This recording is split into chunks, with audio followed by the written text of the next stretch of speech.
The Prince by Niccolo Machiavelli. Chapter 13 of Auxiliary, Mixed, and National Arms. The second sort of unprofitable arms are auxiliaries, by whom I mean troops brought to help and protect you by a potentate whom you summon to your aid. As when in recent times, Pope Julius II, observing the pitiful behavior of his mercenaries at the enterprise of Ferrara, betook himself to our auxiliaries, and arranged with Ferdinand of Spain to be supplied with horse and foot soldiers. Auxiliaries may be excellent and useful soldiers for themselves, but are always hurtful to him who calls them in. For, if they are defeated, he is undone. If victorious, he becomes their prisoner. Ancient histories abound with instances of this, but I shall not pass from the example of Pope Julius, which is still fresh in men's minds.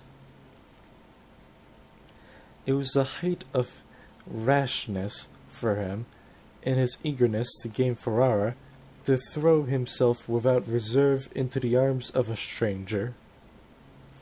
Nevertheless, his good fortune came to his rescue, and he had not to reap the fruits of his ill-considered conduct. For after his auxiliaries were defeated at Ravenna, the Swiss suddenly descended and, to their own surprise and that of everyone else, swept the victors out of the country, so that he neither remained a prisoner with his enemies, they being put to flight, nor with his auxiliaries, because victory was won by other arms than theirs. The Florentines, being wholly without soldiers of their own, brought 10,000 French men-at-arms to the siege of Pisa, thereby incurring greater peril than at any previous times of trouble. To protect himself from his neighbors, the Emperor of Constantinople summoned 10,000 Turkish soldiers into Greece, who, when the war was over, refused to leave, and this was the beginning of the servitude of Greece to the infidel. Let him, therefore, who would deprive himself of every chance of success, have recourse to auxiliaries, these being far more dangerous than mercenary arms, bringing ruin with them ready-made, for they are united, and wholly under the control of their own officers, whereas before mercenaries, even after gaining a victory, can do you hurt, longer time and better opportunities are needed, because, as they are made up of separate companies, raised and paid by you, he whom you place in command cannot at once acquire such authority over them as will be injurious to you. In short, with mercenaries, your greatest danger is from their inertness and cowardice, with auxiliary from their valor. Wise princes, therefore, have always eschewed these arms, and trusted rather their own, and have preferred defeat with the latter to victory with the former, counting that as no true victory which is gained by foreign aid. I shall never hesitate to cite the example of Caesar Borgia and his actions. He entered Romagna with a force of auxiliaries, all of them French men-at-arms, with whom he took Imola and Forli. But it appearing to him afterwards that these troops were not to be trusted, he had recourse to mercenaries from whom he thought there would be less danger, and took the Orsini and Vitelli into his pay. But finding these likewise, while under his command, to be fickle, false, and treacherous, he got rid of them, and fell back on troops of his own raising. And we may readily discern the difference between these various kinds of arms by observing the different degrees of reputation in which the Duke stood while he depended upon the French alone, when he took the Orsini and Vitelli into his pay, and when he fell back on his own troops and his own resources. For we find his reputation always increasing, and that he was never so well thought of as when every one perceived him to be the sole master of his own forces. I am unwilling to leave these examples drawn from what has taken place in Italy in recent times, and yet I must not omit to notice the case of Hiero of Syracuse, who was one of those whom I have already named. He, as I have before related, being made captain of their armies by the Syracusans, saw at once that a force of mercenary soldiers, supplied by men resembling our Italian cadettieri, was not serviceable, and, as he would not retain and could not disband them, he caused them all to be cut to pieces, and afterwards made war with native soldiers only, without other aid. And here I would call to mind a passage in the Old Testament as bearing on this point. When David offered himself to Saul to go forth and fight Goliath the Philistine champion, Saul, to encourage him, armed him with his own armor, which David, so soon as he had put it on, rejected, saying that with these untried arms he could not prevail, and that he chose rather to meet his enemy with only his sling and his sword. In a word, the armor of others is too wide or too straight for us. It falls off us, or it weighs us down.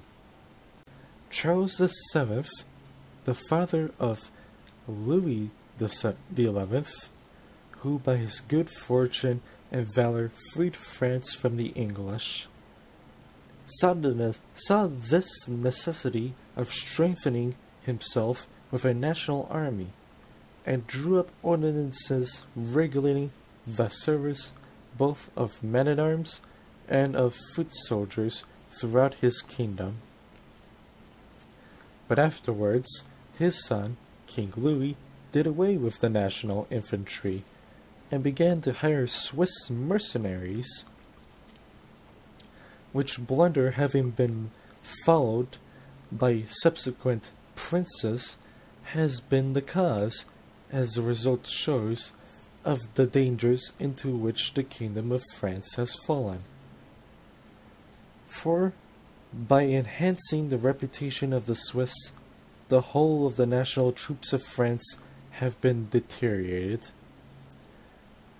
For from their infantry being done away with, their men-at-arms are made wholly dependent on foreign assistance, and, being accustomed to cooperate with the Swiss, have grown to think they can do nothing without them. Hence the French are no match for the Swiss, and without them cannot succeed against others. The armies of France, then, are mixed, being partly national and partly mercenary.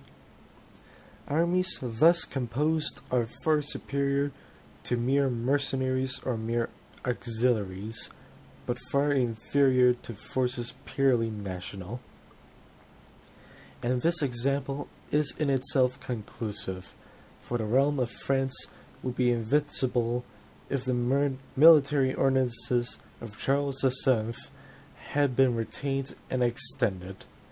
But from want of foresight men make changes which, relishing well at first, do not betray their hidden venom. As I have already observed respecting hectic fervor, nevertheless, the ruler is not truly wise who cannot discern evils before they develop themselves, and this is a faculty given to few.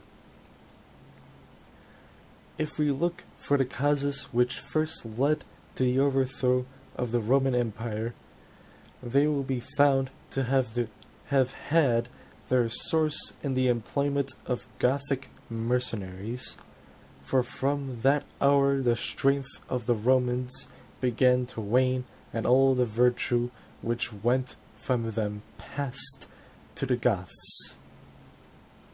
And, to be brief, I say that without national arms no princedom is safe, but on the contrary is wholly dependent on fortune, being without the strength that could defend it in adversity, and it has always been the deliberate opinion of the wise that nothing is so infirm and fleeting as a reputation for power not founded upon a national army, by which I mean one composed of subjects, citizens, and dependents, all others being mercenary or auxiliary. The methods to be followed for organizing a national army may readily be ascertained if the rules above laid down by me, and by which I abide, be well considered, and attention be given to the manner in which Philip, father of Alexander the Great, and many other princes and republics have armed and disposed their forces.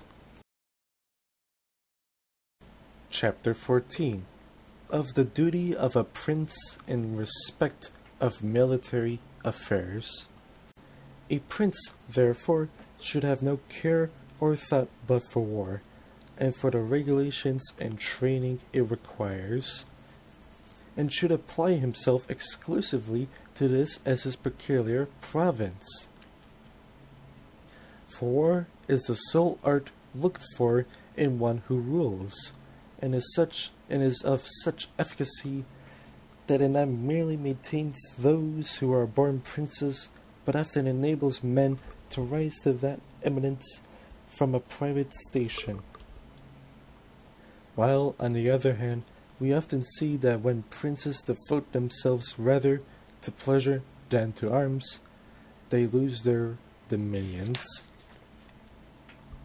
And as neglect of this art is the prime cause of such calamities, so to be a proficient in it is the surest way to acquire power. Francesco Sforza, from his renown in arms, rose from privacy to be a Duke of Milan, while his descendants, seeking to avoid the hardships and fatigues of military life from being princes, fell back into privacy. For among other causes of misfortune which your not being armed brings upon you, and makes you despised, and this is one of those reproaches against which, and as shall presently be explained, a prince ought most carefully to guard. Between an armed and unarmed man no proportion holds, and it is contrary to reason to expect that the armed man should voluntarily submit to him who is unarmed, or that the unarmed man should stand secure among armed retainers.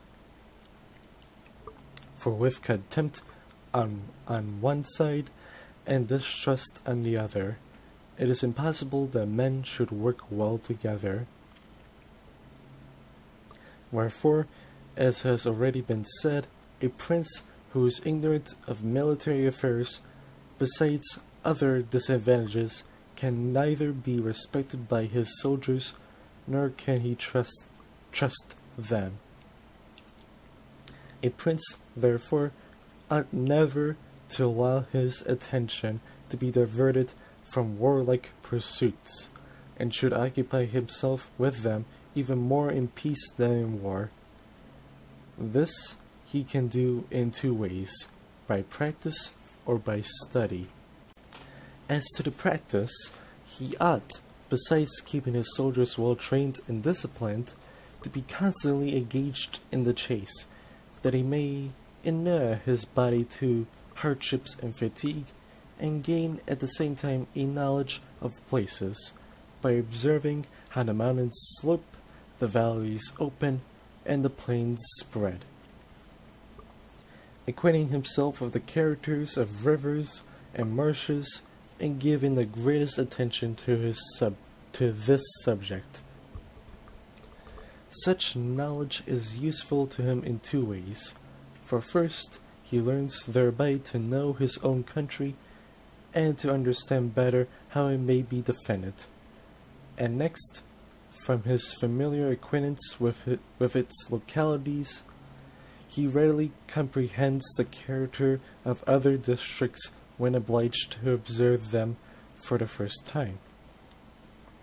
For the hills, valleys, plains, rivers, and marshes of Tuscany, for example, have a certain resemblance to those elsewhere, so that from a knowledge of the natural features of that province, similar knowledge in respect of other provinces may readily be gained.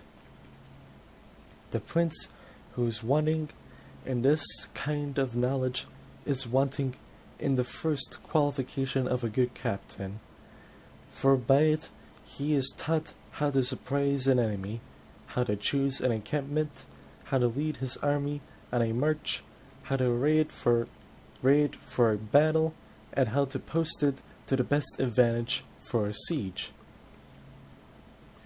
Among the commendations which Philopoemen, prince of the Achaeans, has received from historians is this: that in times of peace he was always thinking of methods of warfare, so that when walking in the country with his friends he would often stop and talk with them on the subject. If the enemy, he would say, were posted on that hill, and we found ourselves here with our army, which of us would have the better position? How could we most safely and the best order advance to meet them? If we had to retreat, what direction should we take? If they retired, how should we pursue? In this way, he put to his friends, as he went along, all the contingencies that could befall an army. He listened to their opinion, stated his own, and supported them with reasons. And from his being constantly occupied with such meditations, it resulted that when in actual command no complication could ever present itself with which he was not prepared to deal. As to the mental training of which we have spoken, a prince should read histories, and in these should note the actions of great men, observe how they conducted themselves in their wars, and examine the causes of their victories and defeats, so as to avoid the latter and imitate them in the former. And above all, he should, as many great men of past ages have done, assume for his models those persons who before his times have been renowned and celebrated, whose deeds and achievements he should constantly keep in mind, as it is related that Alexander the Great sought to resemble Achilles, Caesar, Alexander, and Scipio Cyrus. And any one who reads the life of this last named hero, written by Xenophon, recognizes afterwards in the life of Scipio how much this imitation was a source of his glory, and how nearly in his chastity, affability, kindliness, and generosity he conformed to the character of Cyrus as Xenophon describes it. A wise prince, therefore, should pursue such methods as these, never resting idle in times of peace, but strenuously seeking to turn them to account, so that he may derive strength from them in the hour of danger, and find himself ready, should fortune turn against him, to resist her blows. Chapter 15. Of the qualities in respect of which men, and most of all princes, are praised or blamed. It now remains for us to consider what ought to be the conduct and bearing of a prince in relation to his subjects and friends. And since I know that many have written on the subject, I fear it may be thought presumptuous in me to write of it also, the more so, because in my treatment of it I depart from the views that others have taken. But since it is my object to write what shall be useful to whosoever understands it, it seems to me better to follow the real truth of things than an imaginary view of them. For many republics and princedoms have been imagined that were never seen or known to exist in reality. And the manner in which we live, and that in which we ought to live, are things so wide asunder, that he who quits the one to betake himself to the other is more likely to destroy than to save himself.